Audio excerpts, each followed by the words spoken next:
बच्चों आज का हमारा टॉपिक है वाइट ब्लड सेल।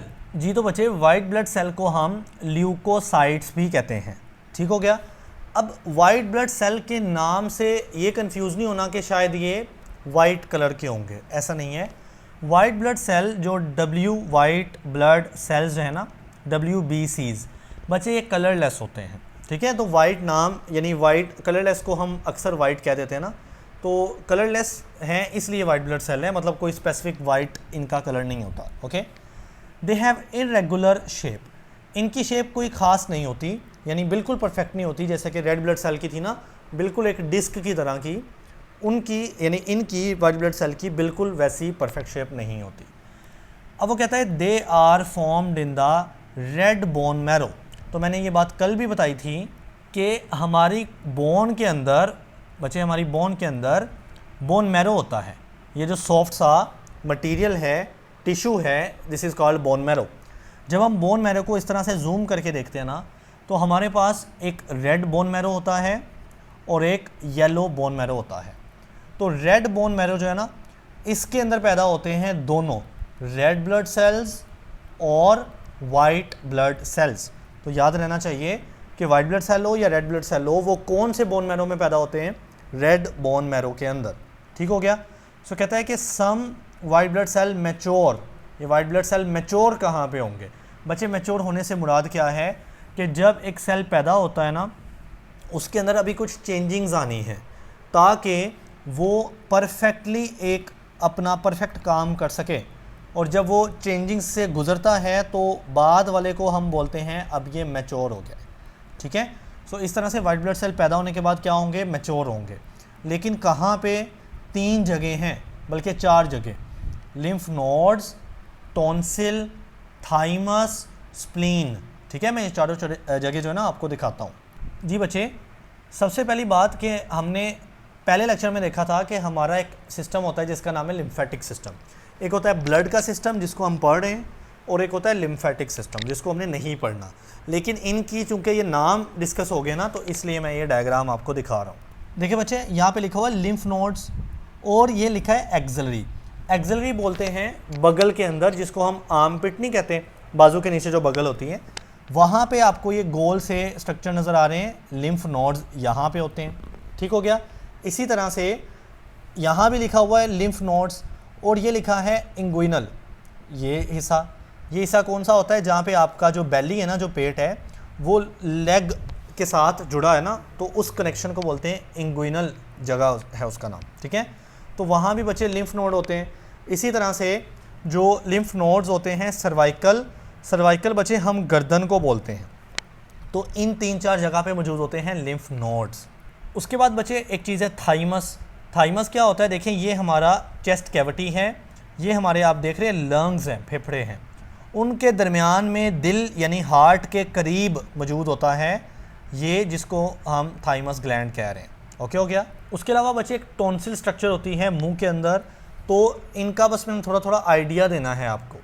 और ये रही स्प्लीन, जो कि ये स्टमक है, मैदा है, उस मैदे के पीछे यानी उसके साथ जुड़ी होती हैं, साथ अटैच होती हैं स्प्लीन। ठीक है बच्चे, तो ये 4 स्ट्रक्चर्स हैं। लिम्फ नोड मैंने आपको दिखाया कहाँ कहाँ मौजूद होते हैं। देखो, आपको कोई याद नहीं करना कि कहाँ कहाँ मौजूद होते हैं, जस्ट नॉलेज के लिए मैं बताता हूँ। इस तरह टॉन्सिल्स के अंदर, टॉन्सिल मुंह के अंदर मैंने दिखाया आपको। थाइमस चेस्ट कैविटी के अंदर दिखाया मैंने, दिल के करीब होता है। स्प्लीन मैंने दिखाई जो कि मैदे के करीब होती हैं। तो इन जगह पे वाइट ब्लड सेल मैच्योर होते हैं। बच्चे याद रखना है, यहाँ पे सिर्फ मैच्योर हो रहे हैं। पैदा कहाँ पे हो रहे हैं? रेड बोन मैरो के अंदर, जैसा हमारी बुक ने लिखा है। जी बेटा, नेक्स्ट देखें। White blood cell are larger in size and less in number than red blood cell. अब वाइट ब्लड सेल को रेड ब्लड सेल से कंपेयर कर रहे हैं। क्या कंपैरिजन है? कि बच्चे ये साइज़ में थोड़े लार्ज यानी बड़े होते हैं, लेकिन नंबर यानी तादाद में ये लेस यानी कम होते हैं। अब तादाद इनकी कितनी होती है?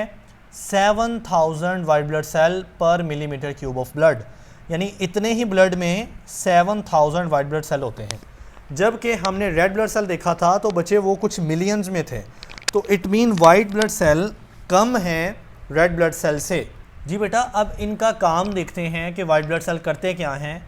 तो they defend the body against disease, बच्चे ये सबसे इम्पोर्टेंट बात है, वाइट ब्लड सेल हमारी बॉडी को डिफेंड करते हैं, यानी उसकी हिफाजत करते हैं।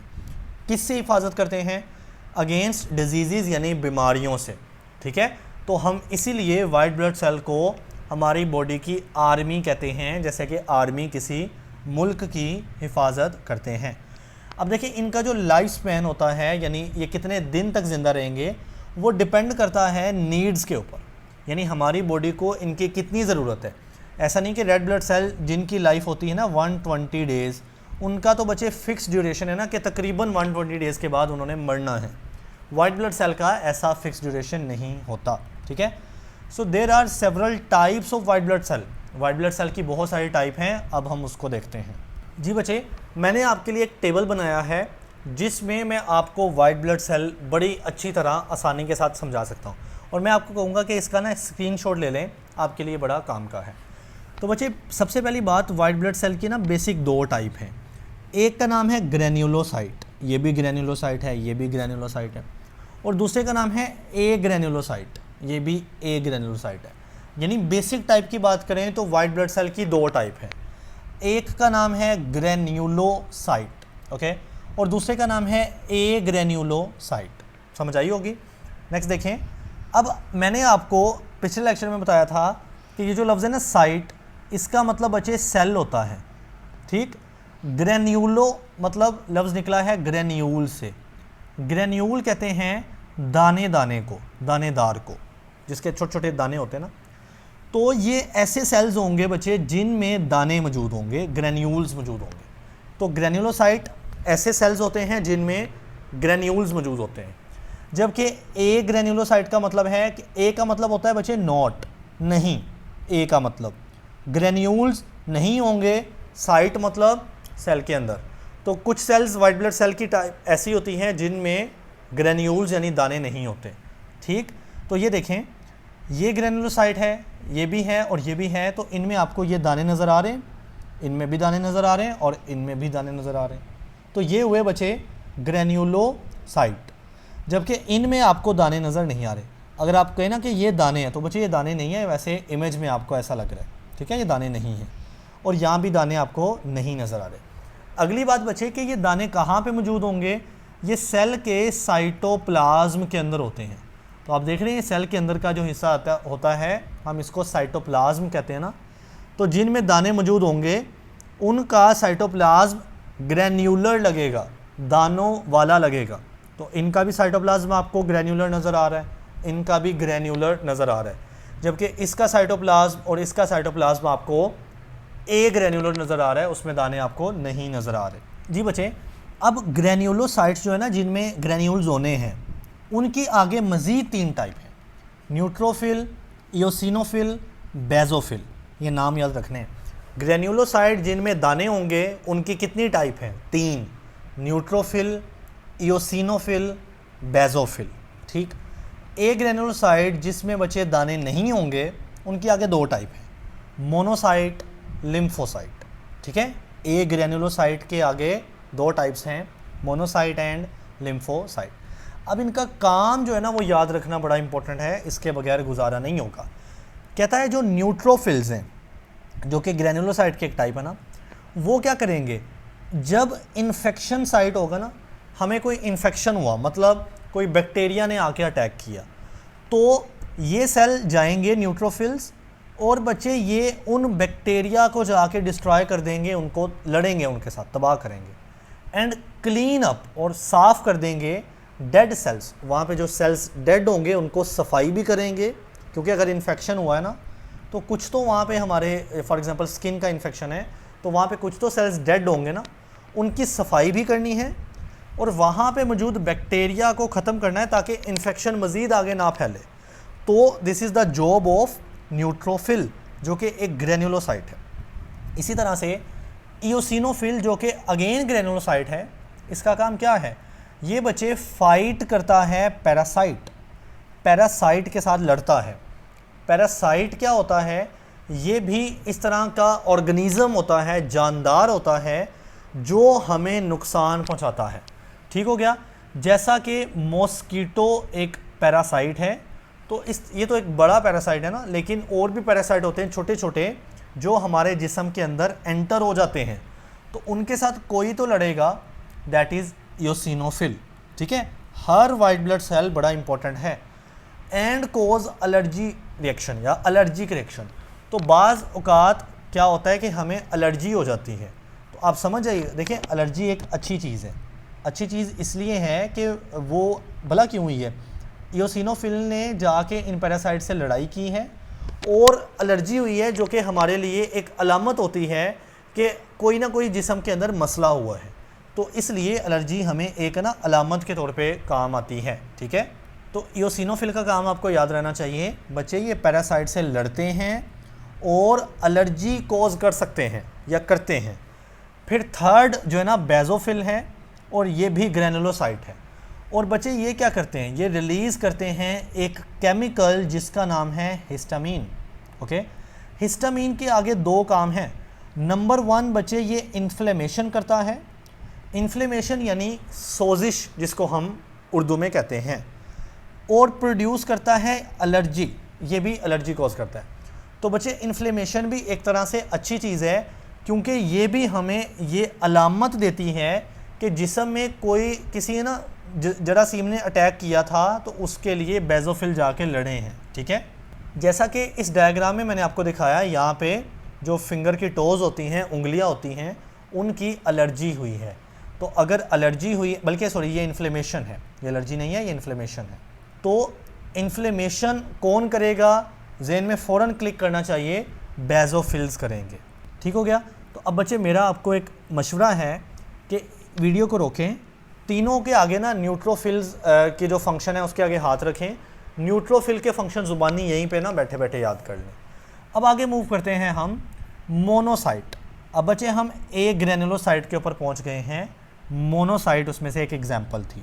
ठीक है, सो मोनोसाइट क्या करते हैं बच्चे, मोनोसाइट मैक्रोफेजेस बनाते हैं। तो मेक मैक्रोफेजेस, ठीक, और ये मैक्रोफेजेस क्या करेंगे, इनगल्फ कर लेते हैं। इनगल्फ का मतलब होता है अंदर ले लेना, खा लेना। इनगल्फ का मतलब होता है खा लेना। जर्म्स को और डेड सेल को मैक्रोफेज खा लेते हैं। जी बच्चे इस डायग्राम को देखें, थोड़ी सी ब्लड सी है, ये आपको नज़र आ रहा होगा, ये मोनोसाइट है। मोनोसाइट आगे 3 तरह के सेल्स में कन्वर्ट हो रहा है, लेकिन हमारा ताल्लुक इस मैक्रोफेज के साथ है, क्योंकि हमारी बुक में जितना है ना हमने उतना समझना है। तो यही बात हुई ना कि मोनोसाइट तब्दील हो जाते हैं मैक्रोफेज के अंदर, और मैक्रोफेज बड़े इंपॉर्टेंट है।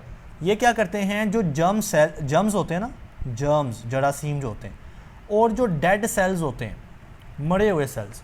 अब डेड सेल्स भी हमारे लिए नुकसानदेह हैं, क्योंकि वो तो अब डेड हो गए ना, और जरासीम तो वैसे नुकसानदेह हैं। तो ये मैक्रोफेज बच्चे इनको जाके खा लेंगे। ठीक, और ये कहाँ से बनते हैं, ये मोनोसाइट से बनते हैं। जी बच्चे अब आखिरी चीज़ है लिम्फोसाइट। लिम्फोसाइट भी एक ए ग्रैनुलोसाइट है जिसमें ग्रैन्यूल्स नहीं होंगे, और इसका काम भी बड़ा इंपॉर्टेंट है। क्या, मेक एंटीबॉडीज़। एंटीबॉडीज़ आप यूँ कह लें केमिकल हैं या प्रोटीन्स होती हैं, बेसिकली केमिकल है ना, प्रोटीन भी एक केमिकल होता है। और वो क्या करते हैं, अगेंस्ट पैथोजेंस। बच्चे पैथोजेंस भी जरासीम होते हैं, यानी जो हमें बीमारियां कॉज कर सकते हैं ना, जो भी हम उनको पैथोजन का नाम देते हैं, जो भी हमें बीमारी कॉज कर सकता है। अब उन पैथोजन से लड़ने के लिए एंटीबॉडीज़ प्रोटीन्स हैं, यानी केमिकल्स हैं, और कौन पैदा कर रहा है, लिम्फोसाइट। तो आप देख रहे हैं कि ये सारे वाइट ब्लड सेल की टाइप हैं। तो मैंने बताया था वाइट ब्लड सेल की 2 टाइप्स हैं, ग्रैन्युलोसाइट जिनमें दाने होते हैं साइटोप्लाज्म के अंदर, और ए ग्रैनुलोसाइट जिनका साइटोप्लाज्म क्लियर होता है, उसमें दाने नहीं होते। अब ग्रैनुलोसाइट की 3 टाइप हैं, न्यूट्रो, इयोसिनो, बेसोफिल। ए ग्रैनुलोसाइट की 2 टाइप हैं, मोनोसाइट और लिम्फोसाइट। अब ये सारे मैंने आपको काम समझाए, जिसमें हिस्टामीन का एमसीक्यूज आता होता है कि हिस्टामीन कौन पैदा कर रहा है, बेसोफिल। ठीक, एंटीबॉडीज़ का एमसीक्यूज आता है कि कौन पैदा कर रहा है, लिम्फोसाइट। इन्फ्लेमेशन का आ सकता है, वो भी बेसोफिल। सही है। सो आपने, और एलर्जी का भी आ सकता है, तो आपने ये चीज़ें याद करनी हैं। ठीक हो गया। अब बच्चे आखिरी चीज़ जो मैं आपको बताना चाहूँगा ना, वो ये कि ग्रैनुलोसाइट के जो 3 टाइप्स हैं ना, न्यूट्रो, इयोसिनो, बेसो, इनके नाम क्यों रखे गए हैं बच्चे, इनके नाम रखे गए हैं स्टेनिंग के हिसाब से। स्टेनिंग किसको बोलते हैं, स्टेनिंग कहते हैं जब हम मॉलिक्यूल्स को या सेल्स को जब हम कलर करते हैं ना, डाई करते हैं, तो हम उसको स्टेन कहते हैं या उस प्रोसेस को स्टेनिंग कहते हैं। अब बच्चे जब हम न्यूट्रोफिल्स को कलर करते हैं ना, तो ये कोई स्टेन नहीं लेता। देखिए न्यूट्रो लफ्ज़ निकला है न्यूट्रल से, मतलब ये कोई भी स्टेन नहीं लेगा, ठीक। तो इसलिए इसका नाम पड़ गया न्यूट्रोफिल्स। इयोसिनो, इयोसिनो लफ्ज़ का मतलब होता है एसिड, ओके।